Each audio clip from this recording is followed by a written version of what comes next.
这里曾是权贵大街，112米长的东华里富贵了整整一个大清朝。佛山呢，自古就是岭南文化分支粤文化的发源地和兴盛地之一，有着非常明显的地域文化的色彩。它是中原文化、本地文化、西洋文化、南洋文化相互碰撞和相互融合的产物。明清时，佛山更是发展成为了商贾云集、工商业发达的岭南重镇。佛山人历来有新年到祖庙祈福的传统。祖庙供奉北地，主水。岭南水乡是水网之地，靠水神而居是生活安泰之本。也许是为了得到祖庙的庇佑，祖庙旁的东华里是旧时佛山头面人物的居住地。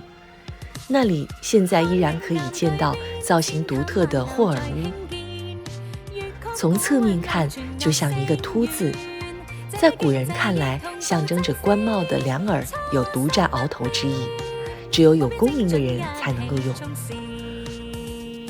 晚清8大名臣之一的骆秉章，南洋兄弟烟草的简氏兄弟，广茂太阳行的赵雨田等名门望族、富商巨贾，都曾经住在祖庙东华里。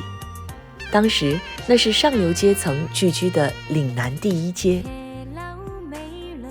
坐在岭南天地的街口，感受着暮春余温，烟火人间，在广府文化和现代商业，在历史建筑和流量品牌间来回穿梭，惊喜跳跃。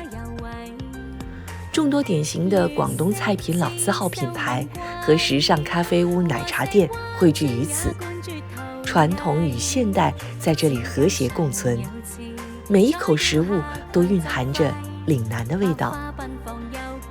当其他城市人群熙攘，岭南天地的古色古香却可以满足你承包一段历史的奢侈愿望。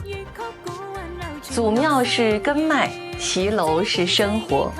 东华里用怀旧的色调把岭南的岁月复刻，岭南天地则用它夜晚的灯火留住了每一个过客。